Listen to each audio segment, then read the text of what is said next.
Well, the coffee chronicles start a little differently this morning. Started before I even got my first cup. When a crane smashed into our building. Yep. A crane.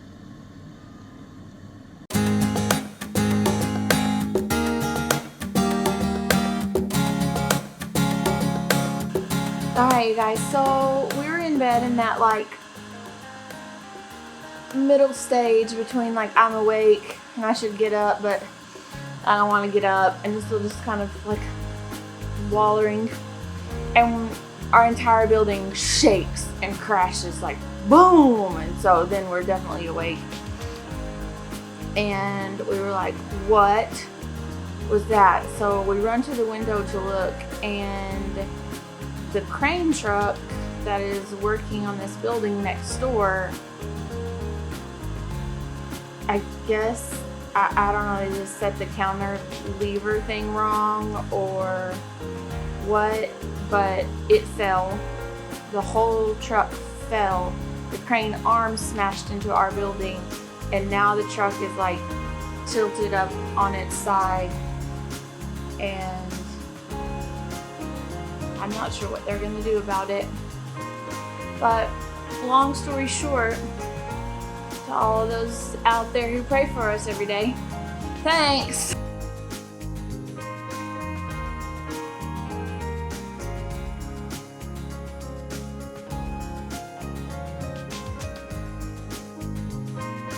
So the current situation is that we've gotten a bigger crane with like 4 legs to come pull the 2-legged baby crane back up onto its, well, I guess it has 4 legs too, but 2 of them's in the air. So anyway, it's quite the operation.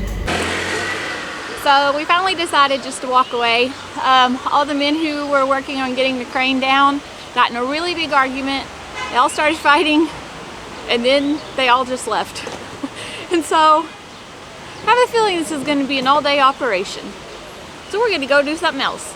And they like are really perturbed about us filming anything. First they took our big camera or told us not to use it, and then they came back and they're like, not even your phone, and we just started, we're like, come on dude, there's literally 500 people here in the street and every single one of them got their phone out recording.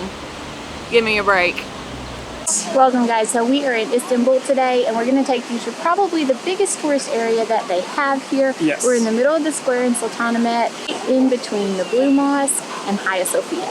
So first on the list, Hagia Sophia. Alright you guys, so Hagia Sophia was started in 532, and it only took them 5 years to build it. It was finished by 537, which is incredible if you think about like Notre Dame that took 100 years to build or more, 200 I think, something like that. I could be wrong about that, but it took a long time. So it was built as the seat of the Byzantine Roman Church by Justinian, and it was the largest building in the world for over 1,000 years until like the 1500s when the cathedral in Seville was built. So it has been, first it was a church, then it was turned into a mosque in the 1400s, then it was turned into a museum for a really long time, and now it is a mosque again. So it's been a little bit of everything, but it really is quite impressive.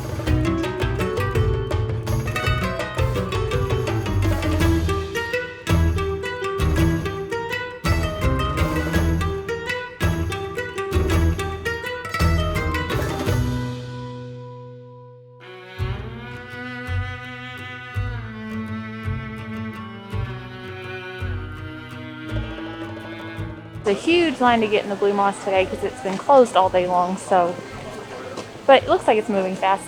Alright you guys, so the Blue Mosque right now is under heavy construction. It's kind of been under construction for forever, but for right now it's, you really can't see anything. Like the inside is just corrugated metal walls up everywhere. There's a couple of places where they've hung like a canvas of what the tile work looks behind it, but you really can't even see those. Even a lot of those are blocked off right now. So it was closed for a lot of the day today, we assume, for heavy construction. So anyway, if you're in Istanbul right now, honestly, the Blue Mosque, really you can't see anything. So, but hey, it'll be beautiful when it's done. Hey guys, this is what it normally looks like. Something like this. There's crew stuff here. This is what the inside looks like. So yeah, it's really pretty in the picture.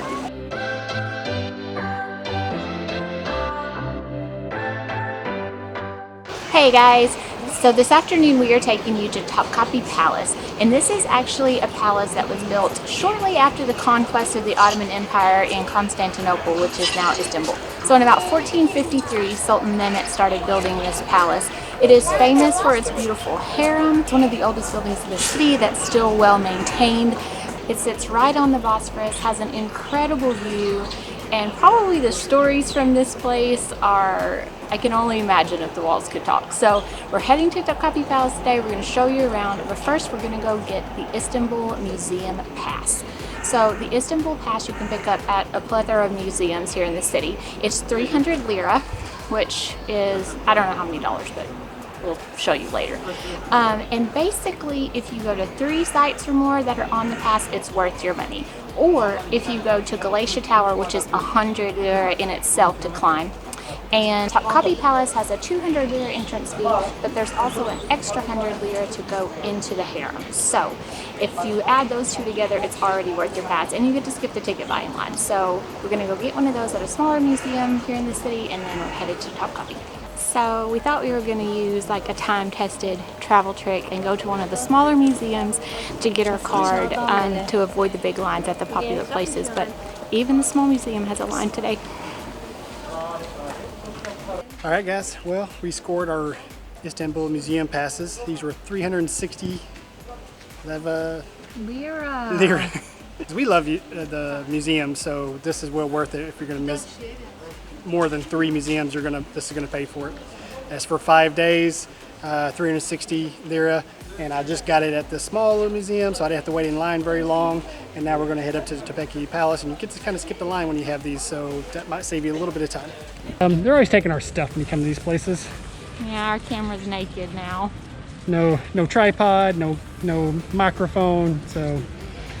Yeah, so sorry. That pass saved us the line. I mean, when we came walking up the ticket booth with the line, all the ropes, and you had snakes, kind of like at an airport and stuff like that, was packed full of people. So going to that little small museum and buying the passes there, we didn't have to wait for line for like 5 minutes, maybe even less than that. And we got our passes, and now we're quickly got to bypass that big line for ticket booth and got in here really quick. So there's audio guides in here. You can download other online audio guides and stuff like that, but there's one here that you can rent. Alright guys, so they call this the dismount gate. Like once you got to this gate, if you weren't the Sultan, off your horse. You're hoofing it from here on out. The Sultan's the only one who can stay on his horse.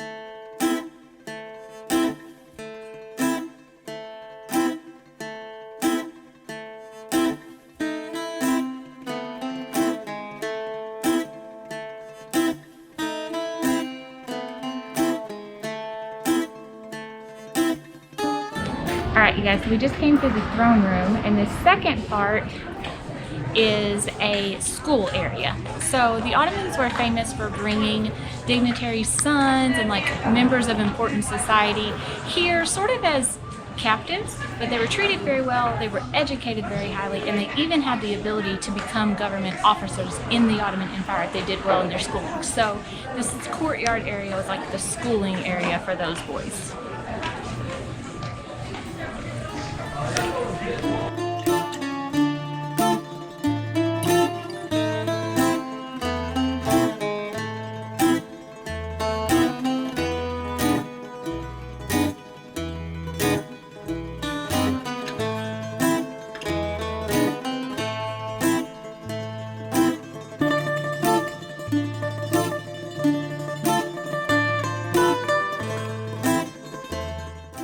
Just keeps going and going and going. It said it's part of like 80,000 square meters now, but the original complex was 700,000 square meters. So like, I can't even imagine.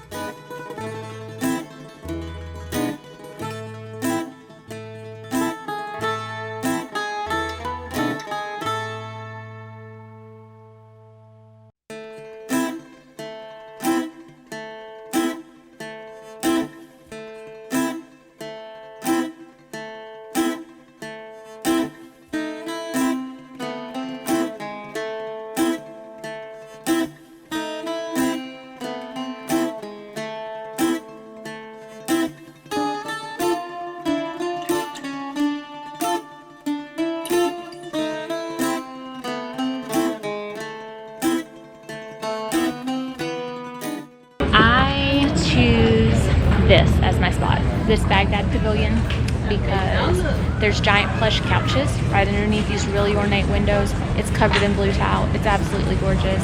And the outside looks like this.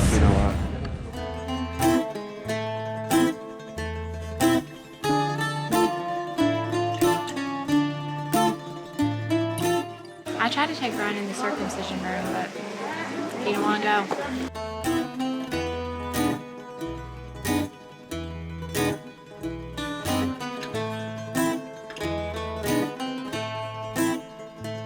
Okay, so there's lots of lore and sort of fairy tales about the harem or the harem. It was like the Sultan's whorehouse. That most certainly was not the case. The harem was full of daughters of dignitaries, important people across the empire, princesses, and it was really heavily dictated. It was a political place with everybody striving to be the mother of the next sultan. So from all accounts, there were eunuchs, that is true. They were entrusted to take care of the women.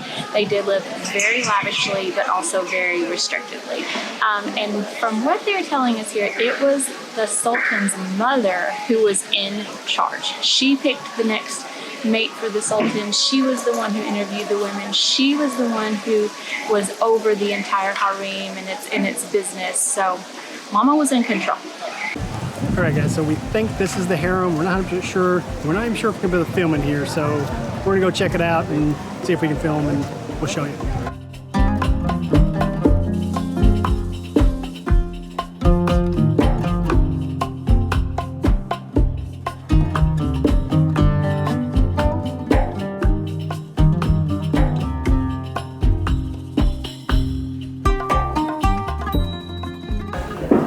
The coffee kitchen.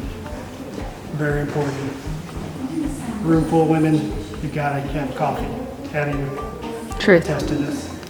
The pipe room, where the chief tobacco attendant lived. I don't know how you get that job, but it sounds like a good one.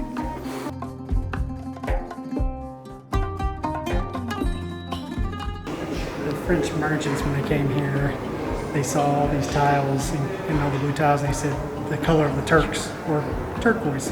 Turquoise. And it's stuck.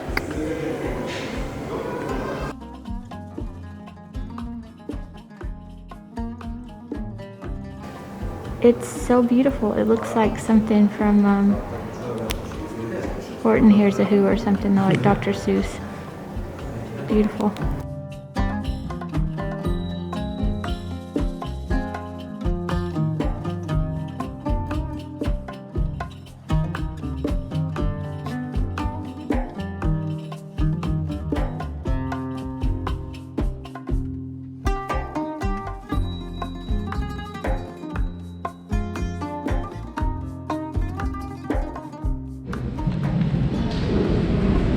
That's where baby making happen, y'all.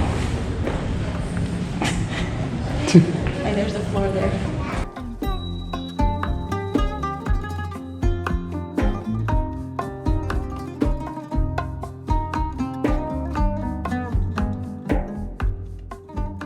We're back where we started. Topkapi Palace, definitely worth your ticket. It is definitely worth the extra 100 lira to get into the harem if you do not have the Istanbul Museum pass. But it is covered on your pass if you have the pass, so just get the pass.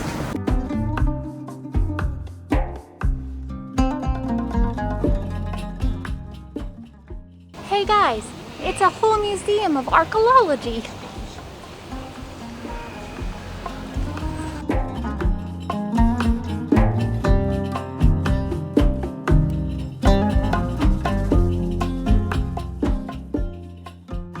So the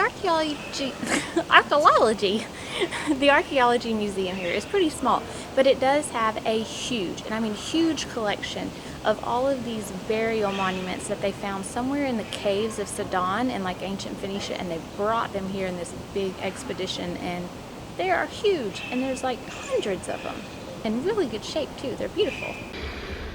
So apparently all the original reliefs from the Ishtar Gate in Babylon from the time of Nebuchadnezzar II are here in the Orient Museum in Istanbul. -1. All right, guys, we're about to head into the Grand Bazaar. And Grand Bazaar is one of the, I think it's rated like one of the largest, I guess, covered bazaars in the world, or market area. It's also one of the oldest. It's apparently the biggest tourist attraction in the world. Like, more people come here than anywhere else, which seems, I don't know if they count locals or people just come to shop, or if not just tourists. I don't know how they count all that, but it is massive, and you could spend a long time wandering through these because it's just a giant maze. All right, guys. So we're about to enter the Grand Bazaar, but I just have to stop and say I appreciate so much about Istanbul, these tiny pyramid things. They're all over the city, and they give you really good information about what you're looking at, and I appreciate them.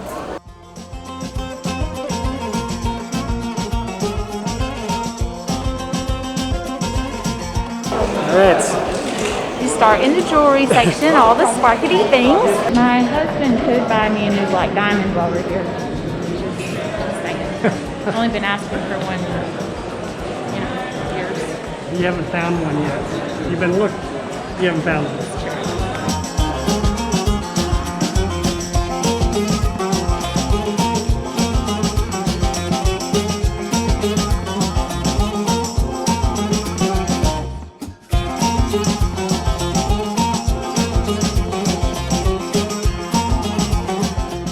All right, so how long have you been in here? How long? It just goes on. Yeah. Long time. Yes, it goes absolutely everywhere. You can buy anything, you can eat, you can get money, you can land, it doesn't matter. So this is a great place to come. Of course, when you come into Istanbul, you got to come visit here. As soon as you leave the Grand Bazaar, you still end up markets everywhere. Like, it just keeps going. It's crazy.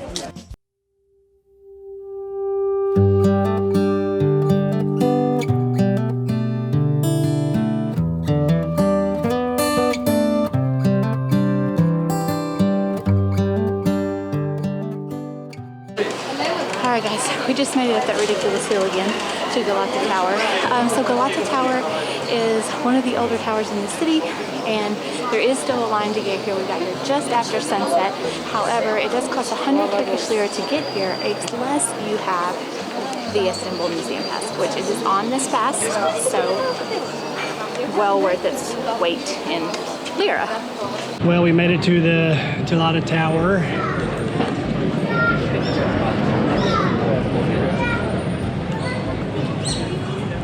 But I can't find my, I think it's a health HES thing, which is like a health electronic tracking or whatever it was that you have to get in. I thought I had it saved to my phone, but I can't find it. Abby had hers saved to her, screenshotted, so I just told her to go ahead and go because we walked all the way over here. So I'm still searching through my phone to see if I can find it, but I don't have any internet either because for some reason my phone plan's being weird. So Abby went up to get some pictures and some shots, and I'm sitting at the bottom trying to find my code. The Galata Tower is on your museum pass because it does have like 5 or 6 floors of museum stuff before you get to the 8th floor and top view. And in case the real city from above wasn't good enough, you can get a fake city from above.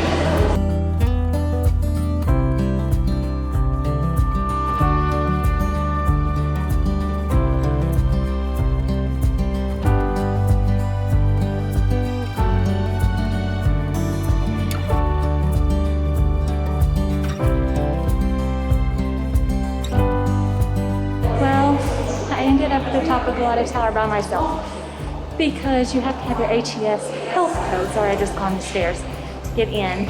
I had a screenshot on my phone. Brian didn't, so they didn't let him in. So he's still working on finding his, and we're gonna go ahead and go out. Date. I can't find it on my phone, so it looks like I'm not going up to see the view. But Abby did. Abby got to go, so, and she has the camera, so I guess I'll get to see the camera view. We should be alright, I guess.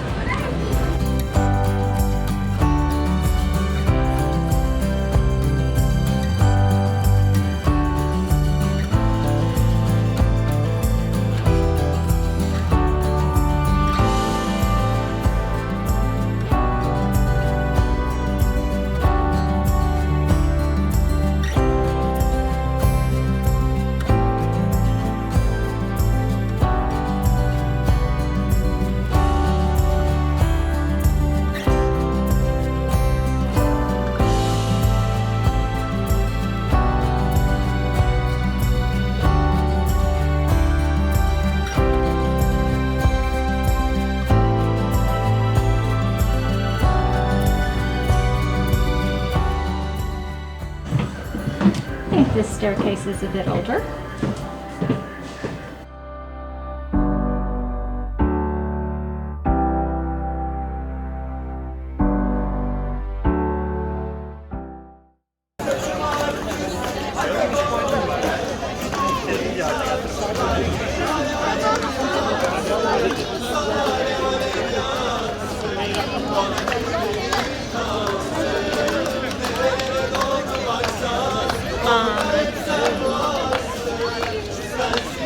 That is the cutest old man I've ever seen.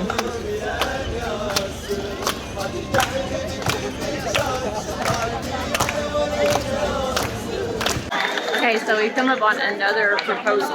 It was big fireworks and all the above right here at the bottom of the Galata Tower. So my camera battery is dead. We have been working it to the bone all day long today, so it's like just about on. But and then there was the cutest little old man, like headbanging and doing a traditional Turkish dance, and it was horrible. Like perfect proposal. She said yes.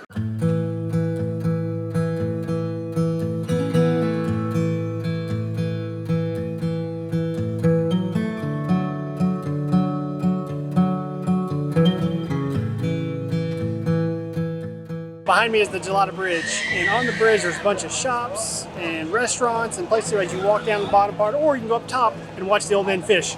So it's actually, it connects the two sides, the two European sides over here. And it's really kind of a cool little bridge. And it leads to the tower. And you guys, we are smashed. Like, we're so tired. We've gotten into this like slow travel, and we see like a thing here and thing there because we're in places for longer now. We don't have to rush.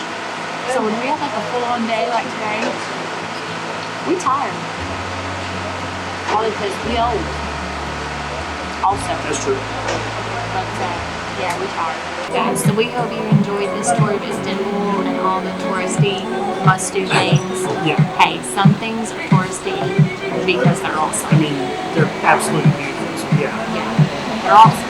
So that's why you should do it. Yeah. So anyway, I hope you enjoyed this tour. Stay tuned for next week when we take you on an amazing food tour of our neighborhood and show you all the must-eat delights of Istanbul. Get lost.